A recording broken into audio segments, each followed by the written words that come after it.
की अगर बात करें तो वो तो आपको कहीं कहीं आती है, शेयर बाजार, स्टॉक मार्केट, निफ्टी, सेंसेक्स वगैरह क्या है। लेकिन मुझे लगता है कि प्रॉब्लम कहाँ आता है, वायदा बाजार। आपको नहीं, मुझे भी प्रॉब्लम आता है। वायदा बाजार कैसे समझे, फ्यूचर क्या है, ऑप्शन क्या है, कॉल क्या है, पुट क्या है, ये सारे सवाल जो है मुझे मुश्किल लगते हैं। और हमारे साथ हैं अनिल सिंघवी जी, जो मुश्किल से मुश्किल विषय को एकदम आसान बनाने का दमखम रखते हैं। और यही सवाल का जवाब इस सीरीज में हम उनसे जानना चाहेंगे, फ्यूचर एंड ऑप्शंस की पाठशाला। Anil ji, future and options क्या है? सबसे आसान सवाल, बस आप जवाब दीजिए। बहुत मुश्किल है, और तब तक ही मुश्किल है जब तक आप समझें और सीखें नहीं।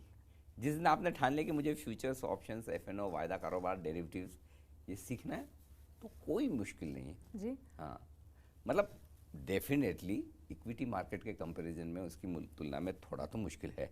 तो सबसे पहले जिन लोगों को बेसिक नॉलेज है इक्विटी मार्केट की, उनके लिए सीखना थोड़ा आसान है। जिन लोगों को बिल्कुल बेसिक नॉलेज नहीं है इक्विटी मार्केट की, उन्हें थोड़ा सा सीखना मुश्किल है। तो एफएनओ या वायदा कारोबार थोड़ा सा दिमाग लगाएं तो सीखा जा सकता है। हम कोशिश यही करेंगे एफएनओ की पाठशाला में कि इस थोड़े मुश्किल सब्जेक्ट को बहुत आसान बनाएं और उस भाषा में आपको समझाने की कोशिश करें जो आराम से समझ जाए। और मैं उम्मीद करता हूँ कि ये सारे शोज करके, एपिसोड करके आप एफएनओ के एक्सपर्ट बन जाए, ये मेरा टारगेट है। देखिए अनिल जी ने मुझे एक टास्क दे दिया है कि ये सीरीज खत्म करने के बाद, ये टास्क मेरा है मानसी। मैं चाहता हूं कि ये सारे शो करने के बाद आप एफएनओ के एक्सपर्ट बन जाए, एफएनओ समझ पाए, एक्सपर्ट बन जाए। और इसी तरह से हमारी यही कोशिश रहेगी कि फ्यूचर एंड ऑप्शंस को लेकर के जो आपके कॉन्शियसनेस है, जो आपके सवाल है, वो यहाँ पर सॉल्व हो जाए। Anil ji, future and options, वायदा बाजार, इसके मायने क्या है, इसका मतलब क्या है? देखिए सिंपल है, कैश मार्केट और फ्यूचर्स मार्केट, ये दो तरह के बाजार होते हैं इक्विटी मार्केट में, राइट। जैसे एनएससी है तो एनएससी का एक कैश मार्केट सेगमेंट है, एक फ्यूचर सेगमेंट है। बीएससी का एक कैश मार्केट का सेगमेंट है, दूसरा डेरिवेटिव्स का सेगमेंट है। फ्यूचर्स एंड ऑप्शंस, जिसे हम डेरिवेटिव्स भी कहते हैं या वायदा कारोबार कहते हैं। तो कैश मार्केट तो आपको पता ही है, जहाँ पे आपने शेयर खरीदे, बेचे, डिलीवरी ली, डिलीवरी दी, दिन भर में ट्रेड किया तो अलग बात है। शाम तक आपने अगर शेयर बेचे तो आपको डिलीवरी देनी है, शेयर खरीदे तो पैसा देकर डिलीवरी लेनी है। लेकिन वायदा कारोबार है ये जो थोड़ा अलग है। अलग कैसे? इसमें शेयरों का लेन देन तो, ट्रेड तो होता है, लेकिन फिजिकल शेयर लेने या देने, डिलीवरी लेनी या देनी, डीमेट अकाउंट से डिलीवरी ट्रांसफर करवानी या डिलीवरी लेनी देनी, ये नहीं करना पड़ता, सिर्फ पैसे से काम होता है। अच्छा। यानी कि सेटलमेंट कैश में होता है। अब नो डाउट थोड़ा थोड़ा कोशिश की जा रही है सेबी की तरफ से कि वायदा कारोबार में भी डिलीवरी बेस्ड सेटलमेंट लाया जाए, लेकिन वो आगे की दूर की बात है जो हम हमारे दर्शकों को थोड़ा आगे समझाएंगे। इस वक्त आपको सिंपल ये समझना है कि कैश मार्केट में जब आप शेयर खरीदते हैं, पैसा दीजिए, शेयर आपके अकाउंट में आ जाएगा।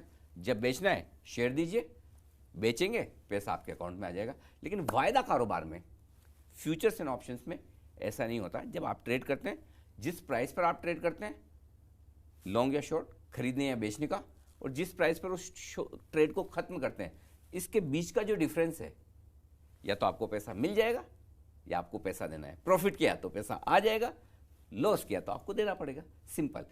जी बिल्कुल। अनिल जी, आपने एक वर्ड यूज किया, लॉन्ग और शॉर्ट। फ्यूचर एंड ऑप्शंस में लॉन्ग और शॉर्ट, इसका मतलब आप हमें बताएं। लॉन्ग का मतलब खरीदना, शॉर्ट का मतलब बेचना।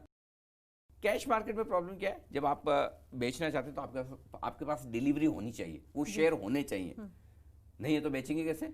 3:30 बजे मार्केट खत्म हुआ, आपको डिलीवरी देनी पड़ेगी, नहीं देंगे तो ऑक्शन हो जाएगा। लेकिन वायदा कारोबार में अगर आपके पास शेयर नहीं है तब भी आप बेच सकते हैं, और उसको शॉर्ट कहते हैं। शॉर्ट करना मतलब शेयर नहीं है फिर भी बेचना है, जाइए बेच दीजिए। वायदा कारोबार में, फ्यूचर्स में आपके पास ये सुविधा है। अगर आपको लगता है भाई ये शेयर बहुत बढ़ गया, क्यों बढ़ गया, मुझे अच्छा नहीं लगता, ज़्यादा बढ़ गया, या मेरा व्यू है कि ये शेयर खराब होगा, नीचे जाएगा, तो आपके पास अगर वो शेयर नहीं भी है मानसी जी, तब भी आप बेच सकते हैं। ये वायदा कारोबार की खूबसूरती है। जी बिल्कुल। तो ये आप किस तरह से कर सकते हैं, इसकी प्रोसीजर क्या है, ये ज़रूर हम आगे बताएंगे आपको। लेकिन यहाँ पर एक सवाल ये उठता है कि फ्यूचर एंड ऑप्शंस, ये वायदा बाजार जो है, शेयर मार्केट तो था, फ्यूचर एंड ऑप्शंस की शुरुआत कैसे हुई, कहाँ से हुई? देखिए, पहले तो ये कि हम हमारे दर्शकों की सुविधा के लिए एक काम करेंगे, ऑप्शंस को एक बार छोड़ ही देते जी। ऑप्शंस तो इतना कॉम्प्लिकेटेड है कि जब तक आप फ्यूचर नहीं समझेंगे, ऑप्शन समझने के बारे में सोचिए नहीं। एक बार ऑप्शन अलग कर देते हैं, ठीक है? अब फ्यूचर पे कॉन्सेंट्रेट, सिर्फ फ्यूचर पे कॉन्ट्रैक्ट फोकस करेंगे। शुरुआत हुई साल 2000 में हिंदुस्तान में, दुनिया में तो काफ़ी समय से चल रहा 2000 में एनएससी ने इंडेक्स फ्यूचर्स से शुरुआत की थी। अब इंडेक्स फीचर्स भी आपका सवाल होगा, वो मैं थोड़ी देर में आपको बताऊंगा कि किस तरह से किसे इंडेक्स फीचर्स कहते हैं। लेकिन साल 2000 में इंडेक्स फीचर्स से शुरुआत की और 2001 में फिर ऑप्शंस की भी शुरुआत हुई। ये एनएससी ने शुरुआत की और उसके बाद बीएसई ने भी शुरुआत की। लेकिन हाँ, ये ज़रूर है कि वायदा कारोबार में फ्यूचर्स और ऑप्शन में ज़्यादा कारोबार नेशनल स्टॉक एक्सचेंज पे एनएससी के वायदा कारोबार के सेगमेंट में होता है। बीएसई पर भी है लेकिन थोड़ा कम है। तो कुल मिलाकर आप कह सकते हैं कि लगभग 17-18 साल पुराना है वायदा कारोबार हिंदुस्तान में।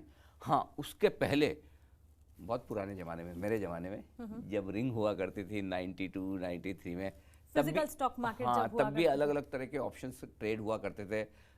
अलग उसके बड़े टिपिकल नाम होते थे, जोटा और फाटक और इस तरह के, वो बड़ा टिपिकल है, जो समझ सकते हैं वही समझ सकते हैं। लेकिन हाँ, इस इतिहास बहुत पुराना है। इतिहास बहुत पुराना है कि वायदा कारोबार मतलब सदियों से चला आ रहा है। सिर्फ ये है कि अभी जो वायदा कारोबार हम देख रहे हैं एक्सचेंजेस पे, वो वायदा कारोबार आपका थोड़ा सा स्ट्रक्चर्ड है, तरीके से है, ट्रांसपेरेंट है, बस उतना ही फर्क है। तो जैसे कि आपने देखा, एफएनओ का इतिहास तो बहुत लंबा है। ढेर सारे सवाल मेरे मन में हैं, जवाब लेंगे अनिल जी से एफएनओ की पाठशाला में आगे।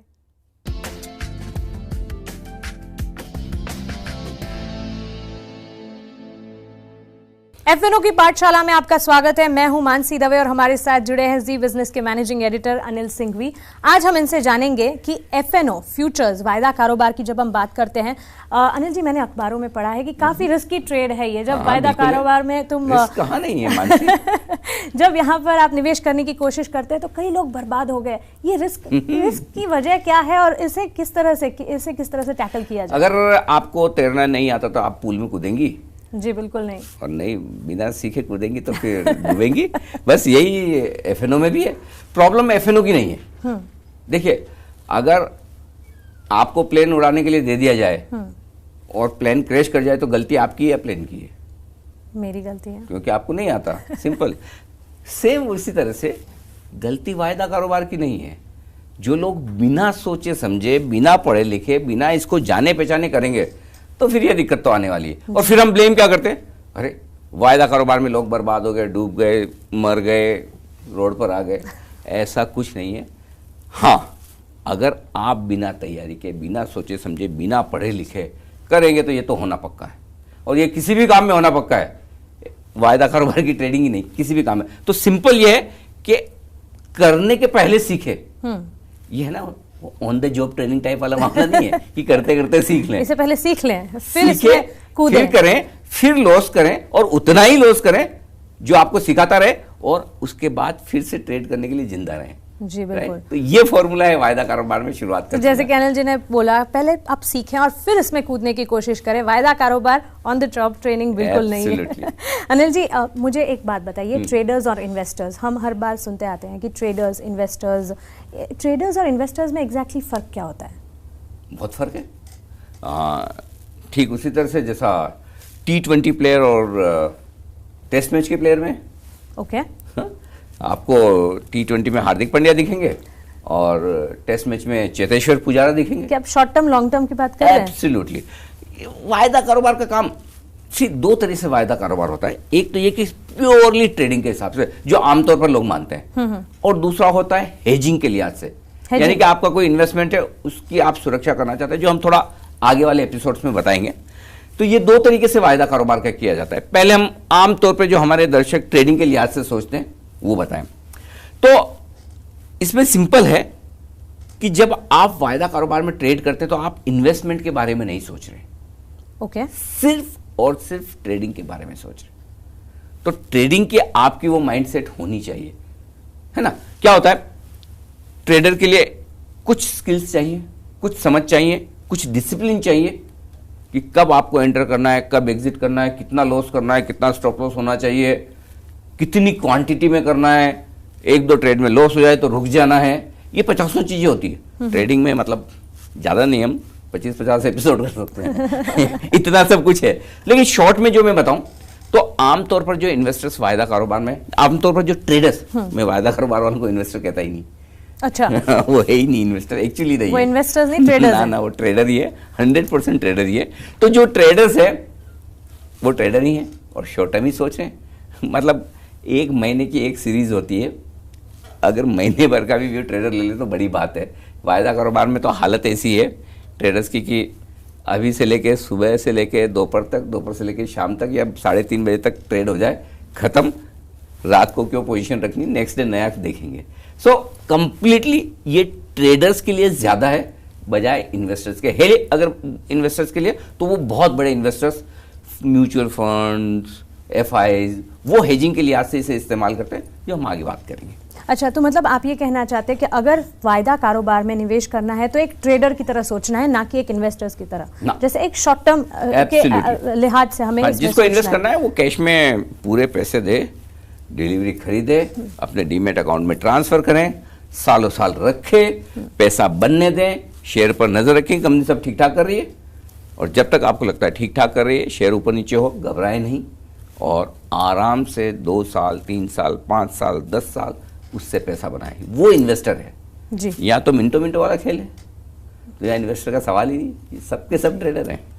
अच्छा, तो अनिल जी एक सवाल ये भी है कि ये जो फ्यूचर एंड ऑप्शंस की हम बात कर रहे हैं, वायदा कारोबार या डेरिवेटिव मार्केट के, ये है तो इसी शेयर बाजार का हिस्सा। बिल्कुल। तो फिर ये शेयर मार्केट से अलग कैसे है? हाँ, डेरिवेटिव्स, इसको डेरिवेटिव्स मार्केट कहते हैं। डेरिवेटिव्स मतलब क्या? डिराइव करना। डिराइव क्या करते हैं, यानी कि आपके पास कोई एक एसेट क्लास है जी, उसके बेसिस पर आप ट्रेड करना चाहते हैं। और वायदा कारोबार में एसेट क्लास क्या है? कोई इंडेक्स, जैसे कि सेंसेक्स, निफ्टी, बैंक निफ्टी, या फिर कोई स्टॉक, ये एसेट है जी। उसके ऊपर आप फ्यूचर्स वायदा आगे के समय के लिए ट्रेड करना चाहते हैं जी, उसको कहते हैं डेरिवेटिव्स। सिंपल फर्क क्या है? देखिए, एक सिंपल फर्क जो आपको समझ लेना है फ्यूचर्स और कैश मार्केट में क्या है। कैश मार्केट में जैसे हमने पहले भी बताया कि आज आपने शेयर खरीदा, पैसे दीजिए, डिलीवरी आ जाएगी आपके अकाउंट में 2 दिन बाद, रखिए, जब बेचना है डिलीवरी दीजिए, और जब बिक जाए आपके अकाउंट में पैसा आ जाएगा जी। बिल्कुल। लेकिन फ्यूचर्स में क्या होता है? फ्यूचर्स में आप ये करते हैं कि मैं एक ऐसा ट्रेड किसी के साथ कर रहा हूं जो एक फ्यूचर डेट पर मैं सेटल करूंगा, खत्म करूंगा, ठीक है? आज नहीं, आज मैंने आपके साथ, सपोज मैंने एक ट्रेड ऐसा किया कि मैं आज 950 रुपये में आपसे रिलायंस खरीद रहा हूँ, आप रिलायंस बेचें, और मैं ये कहता हूँ मेरे पास पूरा 10 दिन का, 15 दिन का, 1 महीने का टाइम है जी। ये सीरीज है, इस सीरीज के पहले मैं जब चाहूँ वापस बेच सकता हूँ। तो ये उस तरह का एक फ्यूचर डेट का ट्रेड होता है जो दोनों ही तरह के इन्वेस्टर्स, दोनों ही तरह के ट्रेडर्स, खरीदने वाले और बेचने वाले करते हैं। थोड़ा कॉम्प्लिकेटेड है, बस बेसिकली ये समझ लीजिए, जब आप इन्वेस्ट करते हैं आज की डेट के लिए ट्रेड कर रहे हैं, जब फ्यूचर्स में ट्रेड करते हैं, ऑप्शंस हम आगे बताएंगे, जब आप फ्यूचर्स के लिए ट्रेड करते हैं तो आगे की डेट के लिए ट्रेड करते हैं। तो अनिल जी, जवाब जितने मिले उससे ज्यादा आप सवाल बन गए हैं, होने ही चाहिए। और इन सारे सवालों के जवाब मैं लेने वाली हूँ आगे एफएनओ की पाठशाला में। बिल्कुल।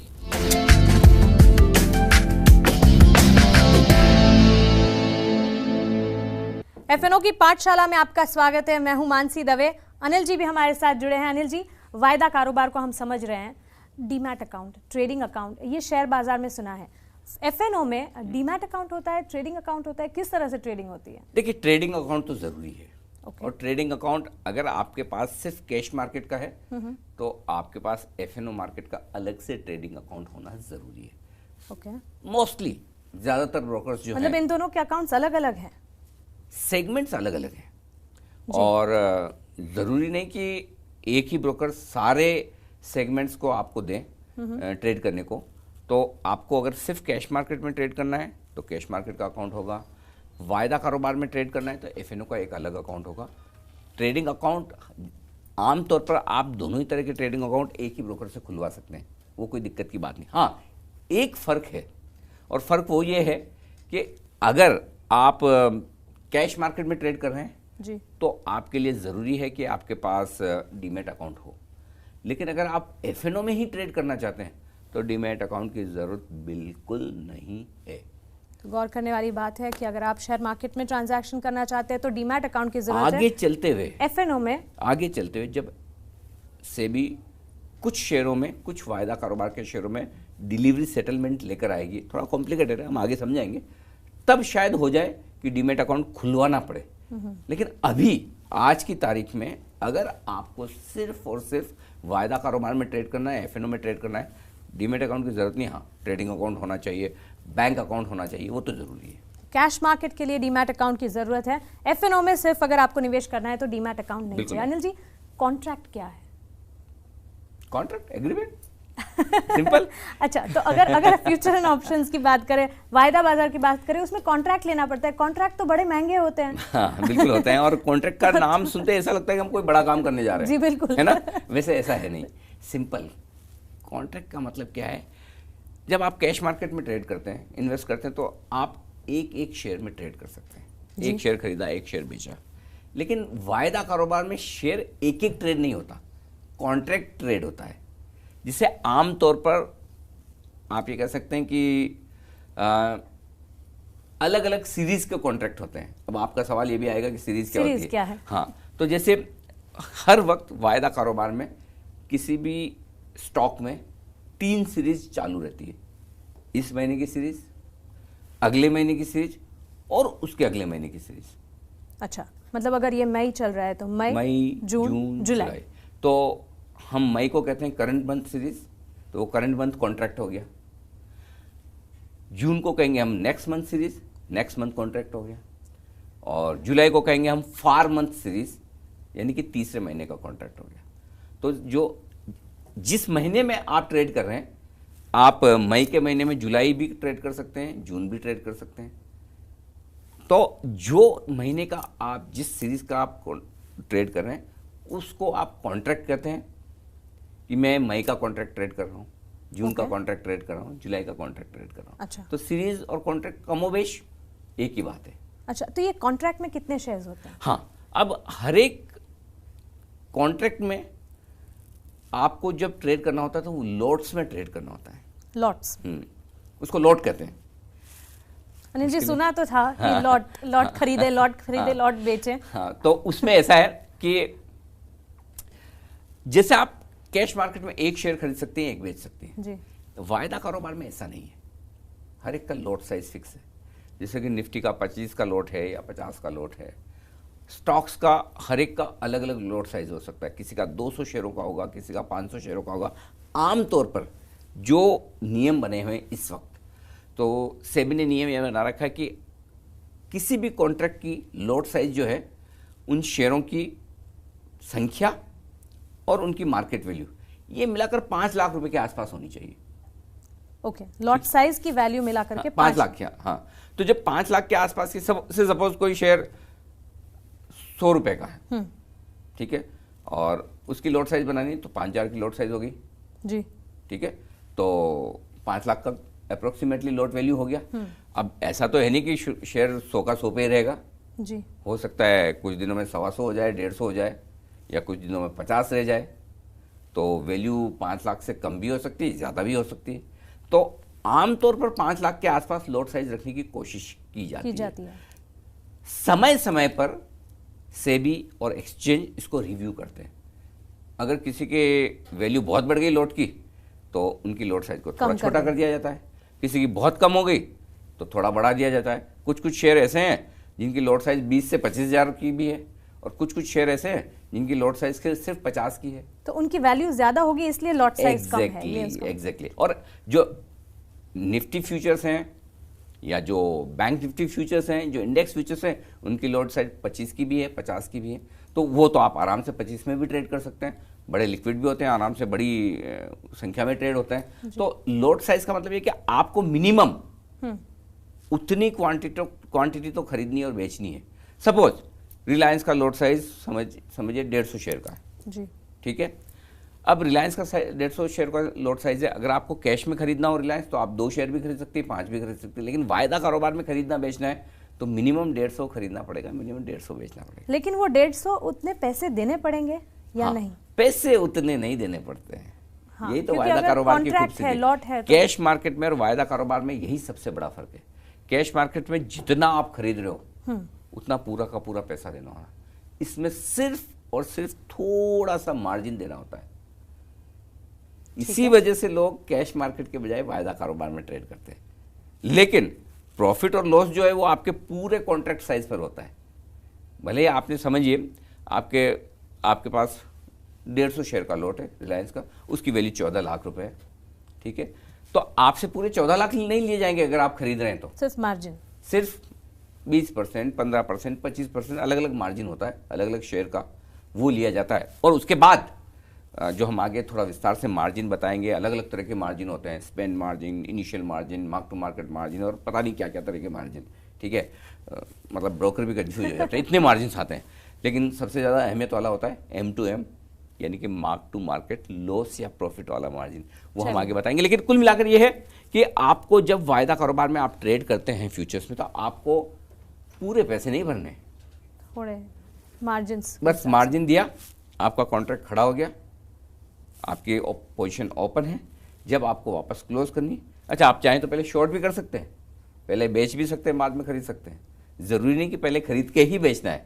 अगर आपको लगता है कोई शेयर मुझे खराब लग रहा है बेचना, पहले आप बेच सकते हैं। हाँ, खरीदने और बेचने दोनों के लिए मार्जिन बराबर लगेगा। अनिल जी, आपने बोला सिर्फ मार्जिन बना, मेरा मन कर रहा है फ्यूचर ऑप्शंस में एक बार ट्रेड करके देखने हाँ, तो का। बिल्कुल सही कर रहा है क्योंकि कम पैसे में बहुत सारा ट्रेड करने का जो मजा है ना, वो सिर्फ और सिर्फ F&O में है। लेकिन इसमें कहीं ना कहीं कोई ऐसी छुपी हुई कड़ी तो होगी, अगर मार्जिन भरना है तो थोड़ा कहीं रिस्क होगा, जहां हमें ध्यान से मार्जिन कैसे भरने हैं या किस तरह से उसमें एंटर करना है ये देखेंगे। थोड़ा सा रिस्क नहीं, ढेर सारा है।